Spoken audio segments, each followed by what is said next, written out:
Sur le pont brisé. Clark a des regrets qu'elle porte depuis 4 ans. Lors de la nouvelle fête annuelle de ses anciens camarades de classe, les regrets reviennent la hanter. Spoiler, les regrets s'appellent Lexa.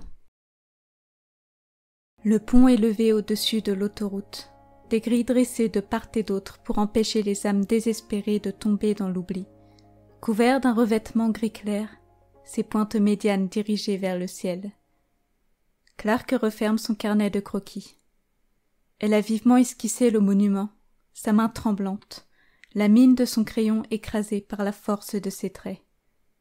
Elle lance son carnet dans son sac à dos ouvert sur le béton. Elle est venue ici aussitôt débarquer en ville. Elle a ressenti le besoin de le voir de ses propres yeux. Le pont a été reconstruit. Il a fallu 4 ans à la ville pour décider de le réparer. Ces 4 années n'ont pas suffi pour Clark. Elle a encore l'image du pont détruit. Elle ne peut en visiter les décombres, alourdis par les regrets. Elle rentre chez sa mère, retrouver sa chambre enfantine et ses murs décolorés. Abby déménage dans un mois. La maison se vide petit à petit de tous ses vieux souvenirs. Clark lâche sa valise dans l'entrée. Elle a divagué tout le long du chemin. Cette ville détient la vie de Clark entre ses forêts vertes. Ce vert vif de son enfance lui apparaît aujourd'hui fade et navré. C'est pourtant elle qui est triste. Elle retrouve en ce village forestier un vieux regret. Elle ne l'a jamais raconté. Elle ne peut pas l'expliquer. Quand elle s'imagine le faire, ses joues se teintent de rose. Cela lui semble superficiel. Elle aurait déjà dû tourner la page de cette histoire. Mais le cœur n'est pas rationnel, et la douleur que cette époque lui inflige s'y est ancrée. Abby apparaît dans le couloir. Elle prend sa fille dans ses bras, l'embrasse 4 fois sur le front, et l'invite à la rejoindre dans la cuisine pour partager une tarte aux framboises. Clark n'a pas faim. Elle veut aller dormir jusqu'au soir, que cette soirée passe vite et qu'elle puisse enfin l'oublier. En plein mois de juillet, elle a à cœur d'aller à la plage. Ici, il n'y en a pas. Il y a quelques étangs et une grande étendue de forêt, parfois coupée par des champs. Son campus universitaire lui manque déjà, alors qu'elle ne l'a quitté que ce matin. Dans une semaine, elle partira en vacances avec sa mère, puis rentrera au campus. Ce n'est qu'une semaine. 7 jours à surmonter. 8, si on ajoute le jour de son départ. Quelques jours, rien de plus. Ne laisse pas ton cœur se briser en quelques jours, s'intime-t-elle. Mais quelques jours suffisent à changer le cours d'une vie. Clark le sait, et cela l'effraie. Abby lui pose des questions redondantes. Sur ses études de médecine, son quotidien sur le campus, son compagnon.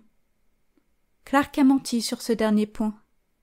Elle a omis de préciser le fait que Finn et elle ont rompu en septembre dernier.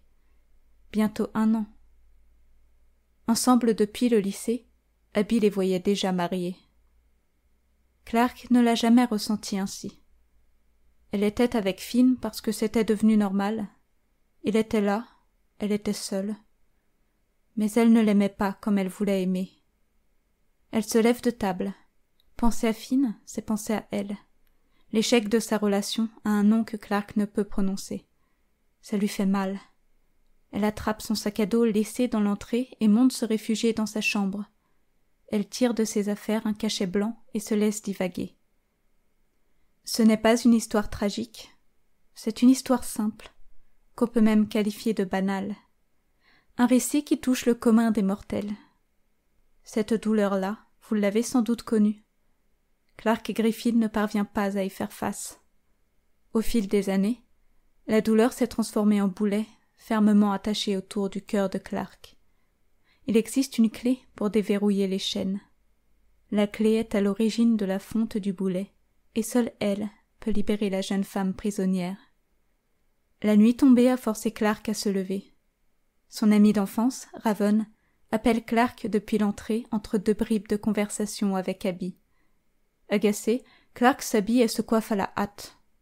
Elle attrape son téléphone et rejoint son ami. C'est bon, arrête de gueuler, je suis là, grogne-t-elle. Raven rit, roule les yeux et réplique. Toujours de bonne humeur, l'air marin ne t'a pas changé. Clark ignore cette remarque. Elle quitte la maison. L'air frais la soulage, mais l'odeur des chênes âgés la ramène à des souvenirs auxquels elle craint de ne pas pouvoir survivre. Raven la rejoint, lui demande des nouvelles en chemin. Clark hésite à lui dire. Il ne suffirait que de quelques mots pour se libérer d'un poids énorme. Elle ouvre la bouche, s'y apprête, pour de vrai cette fois. Mais rien ne sort. Elle se contente d'un « ouais, ça va, toujours en médecine ». Elle demande des nouvelles à son tour. Raven a beaucoup à dire. Elle est enjouée et se lance dans un discours passionné. Apprentie ingénieure, elle décrit les projets sur lesquels elle travaille. Clark l'écoute d'une oreille distraite. Sa ville d'enfance était sa maison. Comment a-t-elle pu la laisser lui devenir étrangère? Chaque visite est plus douloureuse. Pour des conneries, pense-t-elle. Mais si ce n'était que des sottises, elle n'aurait pas aussi mal. Elle passe devant le panneau qui marque la lisière de la forêt. Jusqu'ici, Clark n'a que peu prêté attention au paysage. Elle le connaît par cœur, et le détailler l'attriste. Mais ce panneau, elle ne peut pas l'ignorer. Elle aimerait le dessiner, penser que c'est la dernière fois qu'elle le voit. Mais chaque année, il est là, devant elle, la nargue. Clark est étudiante en médecine. Elle a de bons résultats. Sa mère est fière d'elle. Elle n'est pas à plaindre. Elle ravale sa peine. Elle croit qu'elle ne devrait pas se sentir mal pour si peu et culpabilise. Elle n'y peut rien. Ses sentiments la tourmentent. La médecine ne peut guérir ce mal. La lampe torche de Raven les éclaire sur le sentier. Les deux jeunes femmes se sont tues. Elles avancent en silence dans le bois, laissent les souvenirs leur parler. Les arbres sont hauts. Dans les sous-bois, leur feuillage cache le ciel. Autrefois, Clark venait se réfugier ici. Les arbres la protégeaient du monde humain. Aujourd'hui, elle s'y sent enfermée. Les branches infinies se croisent en toile, les troncs se hissent comme des barreaux pour l'empêcher de fuir. Elle aurait dû trouver une excuse, refuser de venir, se libérer de ce lieu enfin. Elle n'a jamais eu le courage de le faire. Le voilà. Il se dresse entre les feuillages. Sa lueur était un phare. Aujourd'hui, il brûle, infernal, ravive la douleur dans la poitrine de Clark. J'aurais pas dû venir. Elle se le répète, mais ne le dit pas. Elle ne veut pas que Raven entende. Elle a peur de la vérité. Si elle la prononce à voix haute, elle s'écroulera face au jugement de ses amis de lycée. Elle avance vers la lumière orangée. Raven quitte la première les sécurités du sous-bois. Elle l'invite à la rejoindre sur le terrain vague. Entourée par la forêt, protégée par les arbres, Clark devrait se sentir en sécurité. Un petit coin de paradis sur terre. Elle craint de faire ce pas. Elle n'a pas le choix. Elle doit faire semblant. Ce n'est pas différent de l'an passé. Souris à tes amis, ils n'y verront que du feu. Elle franchit le pas, débouche sur la clairière. Des dizaines de jeunes gens éparpillés profitent de la soirée estivale. Au milieu, les flammes s'élèvent, resplendissantes. Le feu de camp 2020 est lancé. Clark sur Raven. Elles avancent vers l'immense feu. Leur groupe d'amis s'y trouve. La fumée noire s'envole rejoindre la nuit étoilée. Tout le monde est en t-shirt, il fait bon. Et quand la nuit se rafraîchira, dans ces heures les plus sombres, il ne suffira que de s'approcher des flammes. Mais plus Clark s'en approche, plus elle a froid. Ça lui ronge les entrailles, compresse le cœur. Elle retient ses larmes depuis trop longtemps. Si elles coulaient maintenant, la chaleur du foyer les sécherait vivement. Elles disparaîtraient aussi vite qu'elles avaient coulé. Et ça irait mieux. Ou pas. Peut-être que ça n'ira jamais mieux. Que cette stupide douleur restera là à jamais avec elle. Clark serre les dents pour cacher les tremblements de ses lèvres. Pourquoi n'arrive-t-elle pas à oublier? Pourquoi se sent-elle obligée de revenir ici tous les ans? Elle se fait du mal. Pour rien. Ou par espoir. Un dernier espoir qu'elle refuse de s'admettre. « Clark !» s'exclame Bellamy. « Tu réponds plus à mes appels, je voulais venir te chercher à l'aéroport. » Elle se tourne vers lui, sa peine coincée dans sa gorge. Elle lui répond avec un enthousiasme hypocrite. Elle ne veut pas être là. Ses amis le sentent, tandis qu'elle les salue tous. Ils ont toujours su que quelque chose rendait Clark malade. Ils ne sont jamais parvenus à lui faire raconter ce qui n'allait pas, à lui faire avouer ces quelques mots. 2 heures passent, et Clark parle pour ne rien dire d'intéressant. Elle a toujours eu des discours à énoncer, des informations à apporter, des plans pour sauver le monde. Pas ce soir. L'injustice ne la vive plus. Fatiguée, elle abrège une conversation sur l'équitation avec Harper pour s'asseoir sur un rondin. Face au feu, elle contemple la danse des flammes, mais aucune ne se reflète dans son regard. En passant devant elle, Raven le voit et ça l'inquiète. Elle s'arrête, debout devant son amie. Elle hésite. Ses amis et elle savent quelque chose. Clark lève la tête, tiré de sa contemplation lasse par le regard insistant de Raven. Des pas avec chaud, cela sonne comme un casse-toi, mais Raven ne le prend pas mal. Elle commence à avoir l'habitude des réactions mauvaises de Clark. Elle ne bouge pas. Quelqu'un doit lui dire, et Raven a un caractère assez fort pour ne pas regretter ses paroles. On en a marre de tes conneries, Clark. Faut que tu nous dises ce qui se passe. C'est de pire en pire, même ta mère m'a envoyé un message pour me demander ce qui t'arrive. Clark se serait mise en colère. Elle aurait hurlé au monde de lui foutre la paix, si ce dernier n'avait pas réagi avant. Ce qui lui arrive vient justement d'arriver. De l'autre côté du feu de camp, un groupe avançait. Le vieux groupe des natifs, des amis du lycée qui s'étaient liés d'amitié avec les Archéens lorsque Lincoln et Octavia avaient commencé à sortir ensemble. À droite du groupe, au plus près du foyer, une figure avance entre les lueurs et les ombres, comme une déesse de la mort émergée des flammes. Hypnotisé, Clark ne pense plus au monde qui l'entoure. Il n'y a rien de plus rude, ni de plus beau, que l'image de cette femme surgie du passé. « On va les voir ?» la réveille Raven. Elle a vu le regard de Clark, mais a-t-elle deviné sur qui il se portait? Clark baisse la tête, fixe le sol. Non, elle n'ira pas. Elle réalise ce qu'il est en train de se passer. Lexa est là. Elle n'est jamais venue ici. Pas depuis le lycée. Pas depuis la terminale. Ce soir, juste après leur remise de diplôme. Clark aurait dû aller lui parler. Elle ne l'avait pas fait. Lexa non plus n'était pas venue. Ce soir, elle est là. Le groupe des natifs, interpellé par Raven, les rejoint. Clark refuse de lever la tête. Elle sort son téléphone, vérifie de vieux messages comme si elle ne les avait jamais lus. Tout pour ne pas avoir à croiser son regard. « Vous allez bien ?» leur demande Naila. Raven répond, discute avec eux. Clark les ignore. Elle sent les regards sur elle, mais un seul la brûle plus que si elle s'était jetée aux flammes.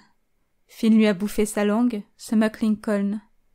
Cette réplique tire sur un air dont Clark n'avait pas soupçonné l'existence. Elle lui jette un regard furieux. « On a rompu, j'ai juste pas envie de te parler. » Il n'insiste pas. Clark retourne sur son téléphone. Elle l'a aperçu dans le coin de son regard. Lexa. Elle n'est pas loin de Lincoln, et elle la regarde. Trop. C'est trop pour Clark. Elle retient sa respiration. Pendant un court instant, elle a eu l'intuition que Lexa s'apprêtait à parler. Mais Lexa n'a rien dit. Clark n'a plus ouvert la bouche. Les groupes se sont séparés, encore une fois. « C'est quoi ton problème ?» s'énerve Raven. « Non, réponds pas. On le sait déjà. Lexa t'a envoyé des messages il y a 3 mois. Tu sais le compte Facebook que je t'ai hacké au lycée? T'avais changé le mot de passe? Eh ben, je l'ai rehacké. Je voulais poster des conneries sur ton compte pour ton anniversaire. Mais quand j'ai vu les messages de Lexa, je l'ai pas fait. Parmi tous nos potes, c'est la seule à qui tu réponds pas. Vous n'avez jamais été amis? Je peux le comprendre. Mais ça fait 4 ans que vous vous calculez pas, et si elle est pas venue à notre soirée annuelle depuis le bac, c'est à cause de toi. Lincoln me l'a dit. On a bien vu que vous aviez un problème, et on en a marre. Surtout maintenant que tu nous fais la gueule à nous aussi. Alors arrête, Clark. Peu importe le problème, va lui parler. Réglez ça et on passe à autre chose. Je sais pas si elle t'a volé ton stylo préféré ou si c'est parce qu'elle a eu des meilleures notes que toi au bac, mais ça doit cesser. Ne transformez pas notre refuge en zone de conflit. Raven repart, abandonne Clark dans son tourment. Elle a raison, Clark ne peut plus continuer ainsi. Elle doit agir. Elle reste figée sur son rondin pendant 1 heure, seule. Aucun ami ne vient lui parler. Raven a dû leur demander de la laisser réfléchir. Les murmures des conversations environnantes s'évanouissent tandis que Clark plonge dans le dilemme. Elle hésite à envoyer un message, mais ses doigts figés sur son téléphone ne trouvent pas la force pour le faire. Elle laisse le téléphone glisser de ses mains. Il rebondit sur la terre battue. Elle le regarde jaisir là, longuement. La mélodie d'une guitare la ramène à ce rêve adolescent.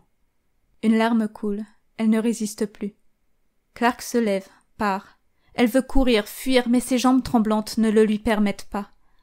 Elle avance dans le noir, entre les arbres, au son de la faune nocturne, des criquets, des cigales, des lièvres, peut-être des serpents, et le bruissement du feuillage, chanson autrefois si jolie, qui pousse ce soir Clark au sol, les genoux enfoncés dans un terrier abandonné.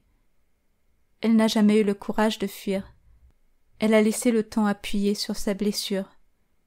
On dit qu'il guérit tout. Ce n'est pas toujours le cas. Les larmes coulent, mais aucun sanglot ne remue le corps immobile de Clark. Elle attend, en silence, le regard vide. Elle attend de pouvoir se relever et partir. Éventuellement, elle le fait. Elle se relève. Mais elle ne part pas. Dans le silence et l'obscurité, elle a trouvé une conclusion. Ce bois est une impasse. Pour sortir d'un labyrinthe, il faut un guide. Et le sien est auprès du feu de camp. Elle marche, tête droite. Avant qu'il ne soit trop tard, elle doit lui adresser ces quelques mots. N'est-il pas déjà trop tard? Anxieuse, elle rejoint la figure féminine qui la hante depuis des années. Éblouie par la lumière du feu, après un long moment passé dans la nuit obscure du sous-bois, elle adapte son regard sur le visage adulte de Lexa. Son visage s'est affiné depuis la fin du lycée, mais elle est encore Lexa. 4 ans n'ont pas suffi à lui ôter la clarté de son regard, les émotions qui flottent à sa surface. Au lycée, elle avait un visage fermé, des traits durs, une voix autoritaire. Elle laissait peu de gens s'approcher, devenir son complice. Clark a une fois pu voir l'intensité émotionnelle dont Lexa est capable. Mais ce soir, elle est accueillie par le masque d'indifférence que la jeune femme revêt constamment face aux inconnus. Elle hésite à fuir. Si elle n'avait pas autant hésité par le passé, elle n'en serait pas là aujourd'hui, embourbée dans la douleur. Le feu réchauffe la terre, qui durcit, craquelle contre sa peau. Bientôt, elle ne pourra plus se défaire du piège qu'elle s'est elle-même tendu. Elle est devant elle. Lexa l'a ignorée 2 secondes, puis s'est ravisée. Lexa ne fuit pas. Elle n'est pas lâche. Elle impose à Clark son regard, son visage fermé, sa posture droite, pour lui prouver qu'elle est là, prête à entendre, et que si leur conversation échoue, ce sera la faute de Clark, car Lexa a essayé d'instaurer le dialogue depuis le lycée. Mais toi, Clark, tu n'as rien fait. Si, tu as fait quelque chose. Tu as tenté d'oublier. Sans succès. Dis-lui, Clark. Dis-lui une bonne fois pour toutes. La douleur s'en ira, ou ça vivra. L'un ou l'autre. C'est mieux que le vide, tu ne crois pas? Salut, parvient-elle à dire. Le mot meurt sur ses lèvres, comme s'il s'agissait d'un au revoir plutôt que d'un bonjour. Lexa le ressent. Son visage reste impassible. Tu m'ignores depuis 4 ans et tu décides soudainement de me parler? Ce ton sec fiche Clark. Elle a peur un instant, puis la douleur surgit. Elle crispe ses membres, fait pression sur ses tempes.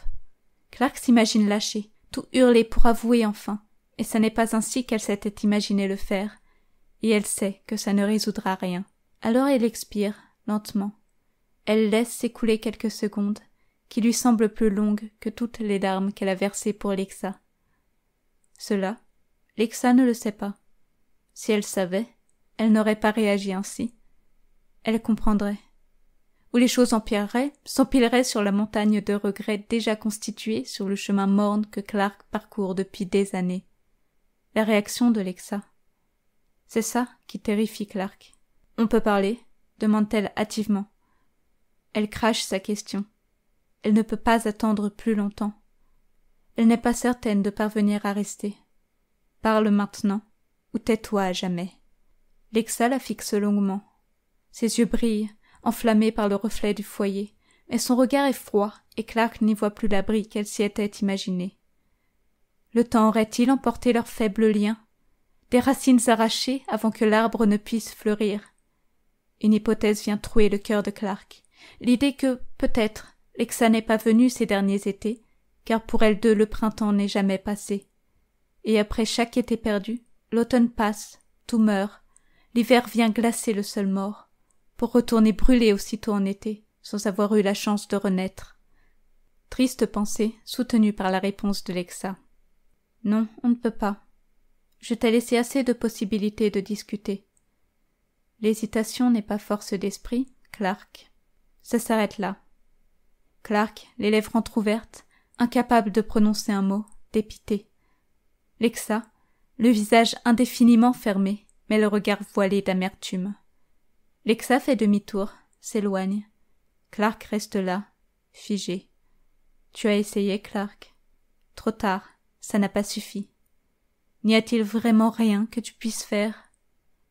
Tu vas voir Raven.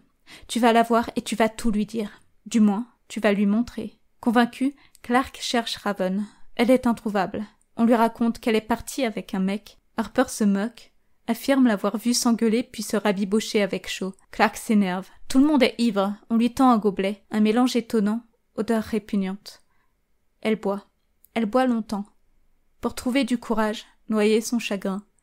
Elle traîne avec Jasper, Monty et Harper, qui lui arrachent éventuellement son gobelet des mains. Elle l'a trop rempli pour éviter de pleurer. Elle s'assied contre un arbre. Au bout d'un certain temps, alors que les fous rires se confondent avec les bâillements autour du feu de camp, Clark tire son carnet de dessin de sa sacoche. Elle sait précisément à quelle page elle doit l'ouvrir. Elle contemple le croquis. C'est celui-ci qu'elle souhaitait montrer à Raven. En le regardant, elle comprend bêtement qu'elle n'a pas posé toutes ses cartes dans cet ironique jeu du destin. Ce dessin, elle a voulu le montrer à la mauvaise personne. Ce n'est pas Raven qui doit voir, ni savoir. Clark se lève. Elle cherche Lexa, c'est pas guidée par le désespoir. Elle ne croit plus pouvoir l'atteindre, mais elle sait qu'elle ne pourra jamais trouver la paix si elle ne dit rien. Elle ne trouve pas Lexa, mais elle croise Lincoln et Octavia et les supplie de faire passer cette feuille pliée en 4 à Lexa. Ils prennent le papier avec eux. Clark ne leur explique rien, mais ils sentent dans ses gestes qu'elle ne va pas bien.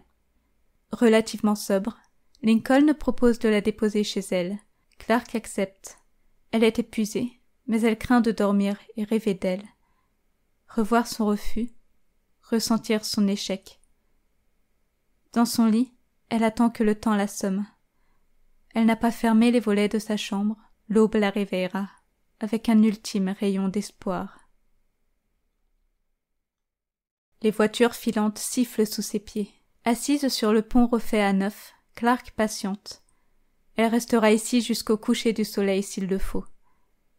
Elle esquisse sur son carnet la fissure qui la sépare du côté opposé du pont. Il s'est brisé en deux, du jour au lendemain, s'est effondré sur l'autoroute. Clark le ressent lié à son malheur, car sa chute et la sienne s'entremêlent drôlement. C'est à cause de cet événement qu'elle en est là. Elle le blâme, pour apaiser sa peine, en sachant pertinemment qu'elle a sa part de responsabilité dans sa mésaventure. Elle appuie la pointe de son crayon sur le papier, lentement, focalisée sur l'effet de pression qu'elle subit elle-même depuis son entrée à l'université. Elle appuie plus fort. Une partie d'elle, la colère, souhaite sentir la mine se briser sur la feuille et laisser sa marque comme la fissure a marqué le pont, jusqu'au jour où il se brisera à nouveau, fatigué de porter les âmes vagabondes par-dessus une autoroute lissée par les traces de pneus des voyageurs de passage. C'est curieux que la fissure soit encore là.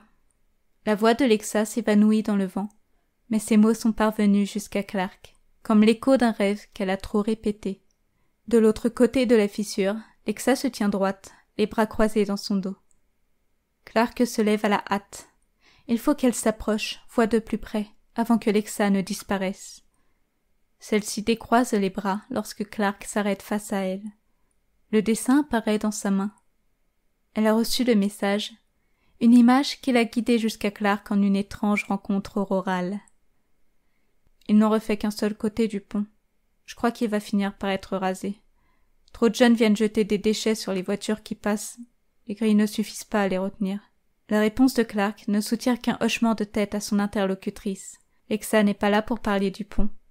Ce dernier n'est qu'une métaphore, comme le rayon de soleil rose qui brille entre deux nuages blancs et les regarde, impatient de connaître le dénouement de leur histoire. J'ai arrêté d'espérer une réponse de ta part, avoue Lexa. Clark déglutit. Elle se sent coupable, alors qu'elle a elle-même blâmé Lexa dans cette affaire. Elle tire le croquis de la main de son ancienne camarade d'école. Le papier manque de s'envoler dans la brise. Est-ce le signe d'une dernière chance vaine? Si t'as plus espoir, alors pourquoi t'es venue cette année? 4 ans, Lexa. 4 ans qu'on s'est pas vu. Lexa tique. Un fin mouvement de tête que Clark perçoit. Je ne sais pas. Elle n'a pas voulu mentir. Elle a trop nié par le passé et le regrette désormais. Clark non plus ne veut plus cacher la vérité. Elle a essayé de lui faire son aveu à de nombreuses reprises. L'aveu qui aurait tout changé. Mais il n'a jamais quitté ses lèvres. Elle y passe sa langue, en repensant ses innombrables échecs, pour les humidifier. Le vent les sèche aussitôt. Elle craint de ne plus jamais pouvoir le dire. Il est peut-être trop tard. Elle souffle. Une pensée qui s'échappe fuit jusqu'à Lexa. Le regard de celle-ci s'avive, de crainte, puis d'espoir. Lexa sait ce que signifie cette phrase. Ça se voit à son hochement de tête. Il en remonte de vieux souvenirs. Pour faire face à Clark, elle est obligée de les confronter. Elle détourne la tête. Clark lève la main, comme si elle allait l'arrêter, alors que Lexa n'a pas bougé. Elle est encore là. Tu as une chance de tout lui dire, mettre fin au supplice. Ça pourrait être la dernière fois. Clark cherche ses mots. Elle pense les avoir trouvés, mais quand Lexa lui adresse son regard à nouveau, sa main retombe et elle craint de les perdre. Elle inspire. Continue la conversation. C'est tout ce qui importe. Ne pas mettre un terme prématuré à cette rencontre. J'ai rompu avec Finn. C'est un début. Elle commence à dessiner un cheminement pour éclaircir son discours. Je ne l'ai jamais aimé comme il le voulait. Lexa comprend. Se souvient. Ce propos n'est pas nouveau. Elles ont déjà eu cette discussion. Vous aviez rompu une première fois, en cours de terminale. Tu me l'avais dit. Clark hoche la tête. Elle veut revenir à cette conversation, sans faire d'erreur cette fois-ci. Elle ajoute ce qu'elle avait omis de préciser à ce moment-là. Je sais pas ce que j'espérais en te le disant. Avec la pression du bac et des études à venir, et ma mère qui buvait et travaillait trop pour se remettre de la mort de mon père, et moi, je savais pas où j'en étais. J'ai aimé Finn seulement. Je me sens toujours aussi morte à l'intérieur, même avec lui. Elle s'interrompt dans son discours, car elle en vient au fait, et ça l'effraie. Une fois que ça sera dit, ça ne sera plus son secret, son intimité brisée sur la fissure du pont. Les fois où on discutait, j'oubliais un peu les raisons de mon mal-être. Je pouvais respirer. Je savais pas ce que c'était exactement. Ta vision du monde, ta clarté d'esprit, changeait les couleurs de mon quotidien. Elle détourne la tête en même temps que Lexa. Un camion a grondé sous le pont. Le sol a tremblé. Puis le silence est revenu. Continue, Clark. Je t'ai proposé de passer plus de temps ensemble. Aller au ciné, voir des expos, se promener, juste pour te parler un peu plus et... souffler. Et là, t'as fui. Tu m'as sorti une excuse bidon et t'as fui. Je te demandais pas qu'on sorte ensemble, je voulais juste... Je sais pas ce que je voulais. Je sais pas, Lexa. J'étais pas bien et t'étais une présence positive dans ma vie. Leurs regards se croisent comme les deux voitures qui filent en sens inverse sous leurs pieds. Bref, mais vifs. Lexa déglutit. Ses sourcils se haussent un instant. Elle vient de se prendre une claque. Elle a un tort auquel elle craignait de se confronter. Elle a sa propre vérité à admettre. Je ne pouvais pas être là pour toi, Clark. Je ne pouvais pas être ton ami. Son regard se ternit, ses mâchoires se crispent. Une nouvelle déglutition montre la montée de l'amertume. Lexa avoue sa colère, qui a vaincu les regrets dans leur course. J'étais première de promo, capitaine de l'équipe de handball, présidente des élèves, la fille parfaite pour tout le monde. Les gens n'avaient aucune idée de qui j'étais. Je bossais tous les week-ends dans un fast-food pour aider ma tante à payer les factures.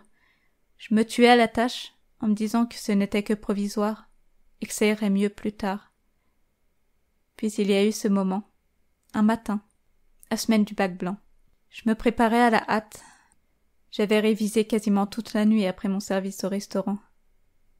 Je filais dans les pièces, puis comme ça, je me suis arrêtée. J'ai vu mon reflet dans le miroir.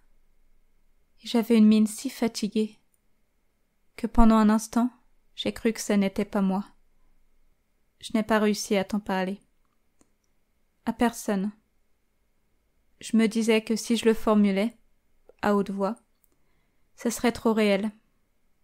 J'aurais admis que le poids des responsabilités était trop lourd, et je n'aurais pas pu continuer.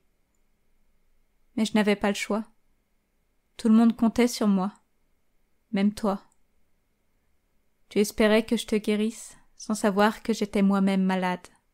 Un klaxon résonne. Des jeunes mariés, rubans au vent, s'en vont vers leur avenir amoureux. Clark observe la voiture s'éloigner, disparaître à l'horizon. Lexa a raison. Elles ne se connaissent pas. Trop de non-dits, de fausses assomptions. Clark s'en veut de n'avoir pas réussi à percevoir le mal-être de Lexa. Elles ont toutes les deux gardé des secrets, en espérant les effacer. Ces secrets les ont séparées ces dernières années, comme cette fissure sur le pont brisé. Le lycée, c'était compliqué. Merci de me dire tout ça maintenant. J'ai fait l'erreur de prendre ta réaction comme un rejet. Lexa admet son accord par un signe de tête approbatif. Elles auraient pu tout se dire au lycée, se soutenir, se comprendre. Elle n'avait pas su qu'en face d'elle s'était trouvé le soutien tant nécessaire à la surmontée des épreuves. Il est trop tard pour revenir en arrière, mais il ne l'est pas pour aller de l'avant. Elle s'échange cette morale par un regard, et Clark y voit presque de l'espoir, à un détail près. Je ne peux pas être ton amie, Lexa. C'est pour ça que je t'ai pas répondu quand tu as repris contact. C'est après le lycée, quand t'es partie de ton côté à la fac, que j'ai compris. Elle se perd dans le vide derrière Lexa, observe l'autre rive comme s'il se trouvait là le fantôme d'un être cher. J'avais pas fini le deuil de mon père que j'avais déjà eu l'impression d'avoir perdu quelqu'un d'autre. Je rêvais de toi, de nos conversations, de ta présence. Et je ressentais ton absence comme si t'étais morte. Parce que t'étais plus là, et qu'on s'était quitté comme si on n'allait plus jamais se revoir. C'est devenu insupportable. J'ai quitté Finn. Il a réagi comme si je lui avais planté un poignard dans le cœur. J'ai pas pu me sentir mal pour lui. Je regrettais trop. J'aurais dû te le dire, j'aurais dû réaliser avant. Je restais figée sur tes réseaux sociaux, essayer de me donner du courage, mais ça s'est transformé en colère contre toi. Et depuis, je t'en veux.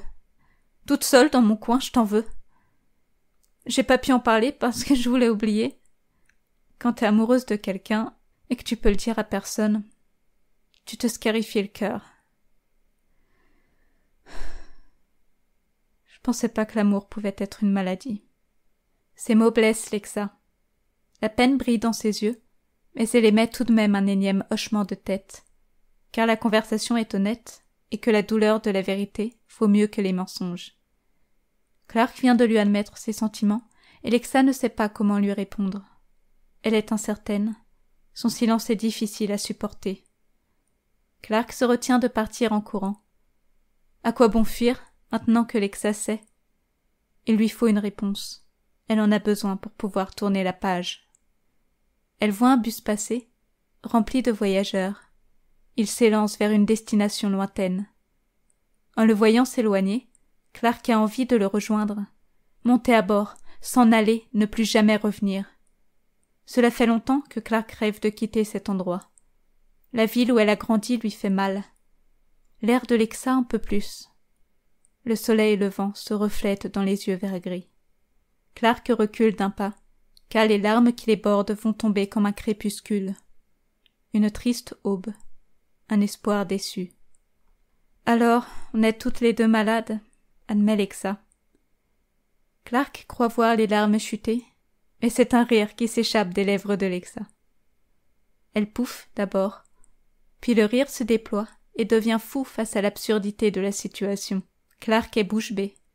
Elle se rend compte, sous la rosée du jour nouveau, qu'elle n'a jamais entendu Lexa rire auparavant. Et son rire est magnifique, sincère, vivant.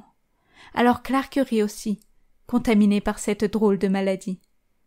Elles étaient atteintes de mélancolie, les voilà à partager un étrange fou rire, debout sur le pont fissuré, encore séparés par le creux dans le ciment. Quand leurs corps ont offert toute leur force à cet éclat de rire, ce dernier s'évanouit. Lexa fait face à l'horizon. Elle s'approche des barrières. Clark la rejoint, sans traverser la fissure.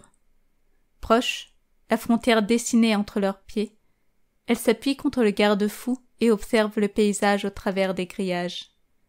Un moment de calme paisible avant de revenir au sujet de leur conversation.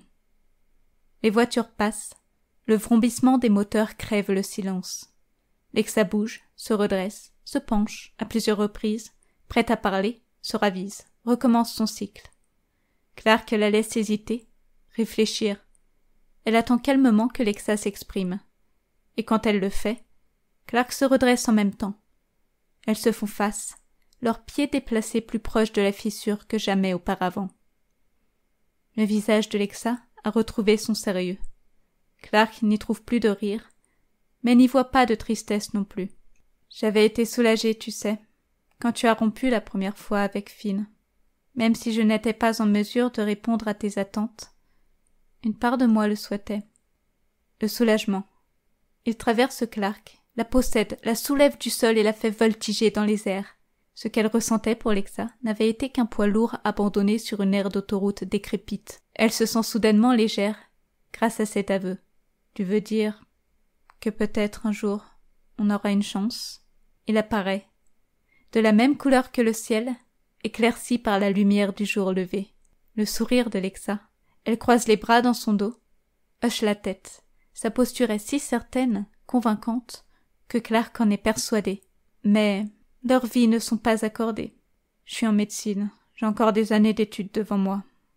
Clark est déçue, car elle avait presque réussi à percevoir son quotidien avec Lexa. Elle a été vite rattrapée par la réalité. Je viens de finir mes études, précise Lexa. Je ne sais pas encore où m'installer pour débuter ma carrière politique. Il me semble que tu étudies dans une ville plutôt intéressante. Elle roule les yeux, un sourire en coin. Clark ne peut s'empêcher de sourire en retour. Elle secoue la tête, amusée. Lexa vient d'admettre qu'elle s'est renseignée sur elle. Il y a de l'espoir caché, jusque dans les situations désespérées. Clark tend la main. Elle veut s'assurer que la scène est réelle, qu'il ne s'agit pas là d'un de ses rêves. Lexa la contemple, puis décroise les bras, et la saisit avec une douceur surprenante. Au lycée, elle avait une réputation de dure à cuire. Clark avait aperçu le côté doux de Lexa, sans jamais n'être parvenu à le saisir. Jusqu'à aujourd'hui. La main de Lexa, en revanche, ne se glisse pas dans la sienne. Elle attrape son avant-bras et s'y accroche. Clark referme aussitôt la sienne autour du bras de Lexa. Elle rencontre le regard de celle-ci. Ce regard et est abruptement projeté dans le passé. Ce jour-là, je vais lui dire. Elle lui a proposé de finir le chemin ensemble. Elles vont se retrouver à mi-chemin, sur le pont. Ce sera l'endroit idéal. Elle regardera l'horizon et lui dira que ce monde, elle veut le découvrir avec elle. La route, la forêt, le ciel, tous les éléments seront réunis pour peindre leur avenir. Il est encore tôt. Clark s'arrête sur un banc de la promenade. Elle entend au loin les véhicules. Cette forêt aurait été libre sans la voie rapide pour la couper. Elle soupire, repense à la scène qu'elle s'est imaginée plus tôt. En attendant Lexa, Clark l'esquisse sur son cahier de maths. Elle arrive. Lexa file entre les arbres, son vélo sursautant sur le sentier de terre battue. Clark se lève. L'heure approche. Dans quelques minutes, elle aura l'occasion parfaite pour avouer à Lexa ce qu'elle ressent pour elle. Arrivée en bas du pont, elle débute son ascension. Elle se concentre sur sa respiration, contemple son croquis. Courage, Clark, t'y es presque. Elle est en haut. L'un des plus beaux moments de sa vie va peut-être se dérouler maintenant. Ou pas, car Clark ne peut pas avancer sur le pont. Sa scène rêvée est détruite. Il s'est effondré. Le centre du pont s'est brisé. Seuls les piliers qui ont permis à Clark de monter tiennent encore debout. Plus rien que des débris entre elle et l'autre rive. Clark s'approche du vide. Une voiture infortunée gît, écrasée sous les blocs gris. Tétanisée, Clark se retrouve chez elle, dans son salon, à l'instant même où sa mère lui a appris la nouvelle. Il est mort, Clark. Il ne reviendra pas. Je n'ai plus que toi et moi à présent.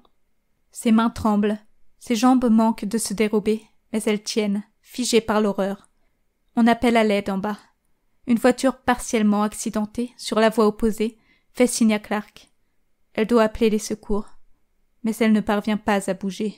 Et elle l'aperçoit. Lexa. De l'autre côté du pont, elle découvre la scène. Elle ne tarde pas à sortir son téléphone. Elle appelle les secours. Et elle remarque Clark. La voit vraiment. Cette silhouette immobile sur le pilier d'en face. Elle essaie de lui dire de partir. C'est trop dangereux ici. Le reste du pont pourrait s'écrouler aussi. Mais pour Clark, tout s'est déjà effondré. Elle a essayé d'être heureuse un instant, et le malheur s'est abattu à nouveau. Elle reste là, assez longtemps pour voir Alexa se retourner et disparaître dans les bois. Son rêve s'est brisé. Quand elle parvient à bouger, les secours sont arrivés au pied du pont. Clark rentre chez elle. Elle ne dira à personne qu'elle était là, à peine l'accident survenu. Elle parvient à se persuader qu'elle n'aime pas vraiment Alexa, que ce n'est qu'une idée stupide. Elle s'ennuyait, voilà tout. Elle va réparer sa relation avec Finn, avec du scotch ou du sparadrap volé à sa mère. Ça ira. Ça doit aller. Y a pas le choix. Son bras n'a pas quitté celui de Lexa pendant son flashback. Leurs regards liés, elles s'accordent sur cet événement et les sentiments qui y sont attachés. Leurs mains tirent en même temps. L'impulsion les propulse en avant. Clark se rattrape à Lexa, et Lexa s'accroche à Clark. Elles sont enlacées, debout sur la fissure. Elles ferment les yeux. La malédiction du pont est brisée. Un élan de peur repousse Clark qui, redressé, avoue vivement. « Lexa, je t'aime. Comme une lycéenne qui a un crush sur la fille la plus populaire du lycée, mais je t'aime. Fallait que je te le dise avant qu'une guerre nous anéantisse tous ou que mon ex fasse exploser ce foutu pont. » Lexa sourit, baisse la tête pour cacher son air béat. Elle jette un regard au loin, puis revient saisir Clark.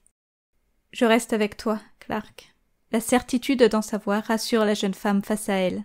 Clark vient poser sa tête contre son épaule, profiter d'une autre étreinte. Sans aucun élan, avec la plus grande assurance, Lexa propose. « On s'en va ?» Clark accepte. Elles ne vont rien dire aux autres. Pas tout de suite. Elles ont besoin d'avoir un secret positif. Pas pour longtemps, bien sûr. Leurs amis vont vite deviner la signification de leur absence. Elles traversent le pont, main dans la main. Chaque pas leur rappelle la chute de ce dernier. Mais elles ont besoin de vaincre leur angoisse. Elles ne sont plus seules. Sur la moto de Lexa, Clark s'accroche tandis qu'elle file sur l'autoroute. Elles sont devenues ces passagers que l'on voit passer depuis le haut du vestige, et dont on se demande la destination. Pour elles, ce sera un bel endroit, car elles sont réunies, et que tout lien brisé, au même titre que le pont, peut être reconstruit.